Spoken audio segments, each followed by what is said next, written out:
Die ANC het by Luthuli Huis 'n media-konferensie gehad waar tydens hulle gesê het dat die ANC die naweek by Sylik Gotla besluit het om onderwys tot 'n noodsaaklike diens te verklaar.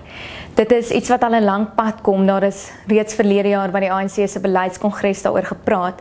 Dit beteken dat onderwysers nie sal kan staak nie. Wat die kwessie omstrede maak, is dat vir 'n diens om eintlik tot 'n noodsaaklike diens verklaar te word, moet dit die risiko van lewensverlies inhou. Met ander woorde, mense praat van ambulansdienste of van dokters se werk.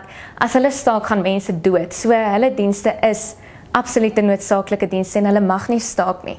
Maar onderwysers, soos baie ander beroepe, se reg om te staak word in die grondwet vervat. Veral vakbonde soos COSATU en SAHAU, die Suid-Afrikaanse Onderwysers Unie, is ongelukkig hieroor, want hulle sê hulle onderwysers het die reg om te staak vir beter lone.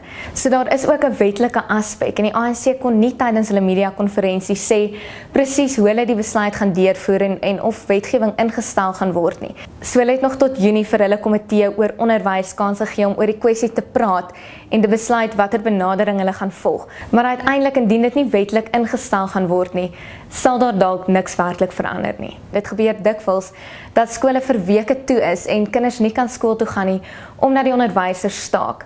En die ANC het nou weer gesê onderwys is een van hulle belangrikste prioriteite. Dis 'n topprioriteit en hulle kan nie vooruit beweeg met onderwys indien die onderwysers nie opdaag vir werk nie. So dit lyk asof dit die ANC se finale manier is om onderwys te probeer verbeter.